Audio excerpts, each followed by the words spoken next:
Welcome to the Sleep to Dream Analytics Explainer video, where better sleep starts with better understanding. All right, looking at a sleep report can feel like trying to read a foreign language, right? It's just full of all these terms and numbers that don't make sense right away. But don't you worry, we're going to translate the most important parts together. Let's start decoding this now.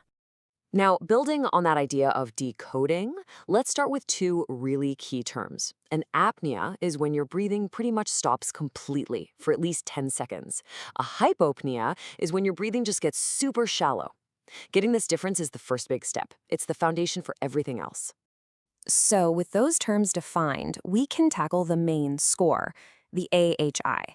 This simply stands for the Apnea Hypopnea Index. It tells clinicians the average number of those events in just 1 hour of sleep. This is the report's headline number, a very important metric indeed. Okay, building on the AHI, it's really crucial to understand why we use an index. See, the total count tells you what happened, but the index, that's the rate, tells you how often it happened. This rate per hour is what's really key for a diagnosis. It provides all the necessary context. Next, to make sense of that rate, let's look at the actual numbers. An AHI of 5 or more, especially with symptoms, can be a concern. But an AHI of 15 or more is considered clinically significant, even without any symptoms. These thresholds help guide the clinical assessment. All right, moving from how often to how long, let's chat about duration. Each event has to last at least 10 seconds just to be counted.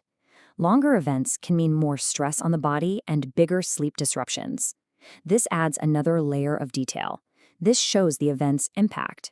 So, building on those event details, let's talk about context, starting with your sleeping position. Supine is just the clinical term for sleeping on your back. Comparing the AHI when you're supine to when you're not is a really key diagnostic step. This is a very important clue. Now, this perfectly shows the so what of your position. For a lot of people, the supine index is way higher than the non-supine index. This pattern gives a really clear clue for treatment discussions. It shows how position affects breathing, a clear and direct link. Next, let's build on that context by adding another layer, sleep stages.